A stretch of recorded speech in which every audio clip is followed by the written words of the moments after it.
지금은 너희가 근심하나 내가 다시 너희를 보리니 너희 마음이 기쁠 것이요 너희 기쁨을 빼앗을 자가 없으리라.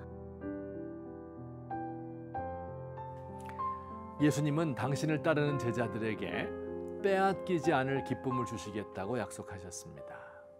이 약속의 말씀을 읽을 때 이런 의문이 듭니다. 빼앗기지 않는 기쁨을 주신다고? 나는 매일 기쁨을 빼앗기는데 실패하여 실의에 빠졌을 때 어떻게 기뻐할까? 판에 박힌 일과를 매일 반복하는 지루한 인생도 있고 하루하루 살기가 힘에 겨운 사람도 있지 않은가? 우리가 빼앗기지 않는 기쁨을 정말 가지고 있는 것입니까? 예수님 말씀을 좀 더 읽어봅시다. 예수님은 신자들의 기쁨을 생생한 비유로 이렇게 설명합니다. 여자가 해산하게 되면 그 때가 이르렀으므로 근심하나 아이를 낳으면 세상에 사람 난 기쁨으로 말미암아 그 고통을 다시 기억하지 아니하느니라. 예수님의 십자가를 바라보아야 하는 제자들의 고통이 마치 해산이 임박한 여인의 고통과 같지만 잠시 후 아이를 낳고서는 고통을 다 잊어버리는 엄마와 같이 고통은 온데간데 없고 기쁨만 남을 것이라는 말씀입니다. 아이를 얻은 기쁨이 해산의 고통을 압도하는 것이지요. 그러나 이 예수님의 말씀에도 또다시 머리를 갸우뚱하게 됩니다. 아이를 얻을 때 기쁨이 있는 것은 틀림없습니다. 그런데 그 기쁨이 그렇게 지속됩니까?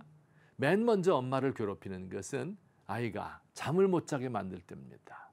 밤중에도 2시간에 한 번씩 아이에게 젖을 물려야 합니다. 젖을 잘 먹으면 그나마 다행이지요. 아이가 아프기라도 하면 차라리 내가 아픈 것이 낫지 안절부절 못합니다. 기쁨이 사라집니다. 아이가 자라면서는 더욱 노심초사입니다. 넘어져서 무릎팍이 까져서 들어오기도 하고 학교에서 따돌림 당할 때도 있고 재수 삼수에도 원하는 학교에 들어가지 못할 때 직장을 잡지 못하고 빈둥거릴 때 실연당하여 밥도 안 먹고 누워있는 모습을 보면서 부모는 기뻐할 수 없지요. 등록금에 학원비 대느라 등골 빠지게 일했는데 그 공도 모르고 부모에게 대들고 반항하고 어긋날 때 삶의 의미가 사라집니다. 생명을 얻어서 기쁜 것은 잠시뿐이고 그 이후에 따라오는 것은 고통스러운 일상이 아닙니까? 오히려 아기를 낳은 후 한시도 편안할 날이 없는 것이 아닐까요? 빼앗기지 않는 기쁨이라니요.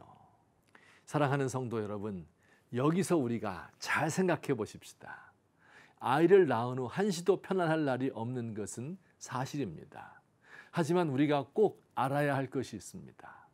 아기 때문에 마음 졸이고 아이 때문에 가슴 아파하고 눈물 흘리는 것도 아이를 통한 또 하나의 기쁨이라는 사실입니다. 아이와 함께 기뻐하는 것은 물론 기쁨이고요. 아이와 함께 아파하는 것도 기쁨의 일종입니다.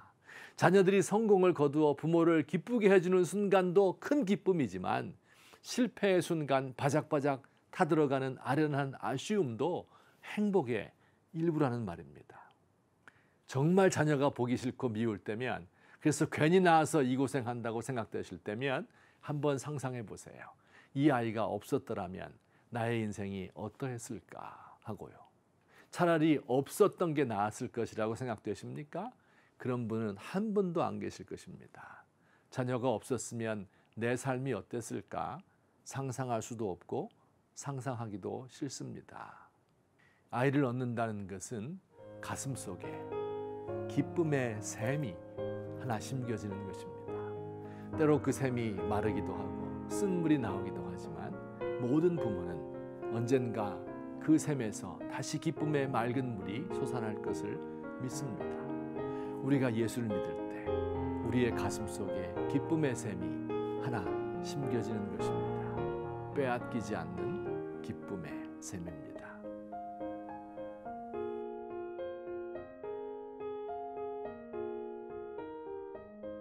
예수님의 사랑에 한 번 스치게 되면 아무 일도 없었다는 듯 과거로 돌아갈 수는 없습니다. 예수님의 진리의 말씀을 한 번이라도 듣고 깨닫게 되면 의미 없는 세상의 소리들이 시끄러운 소음에 불과하게 됩니다.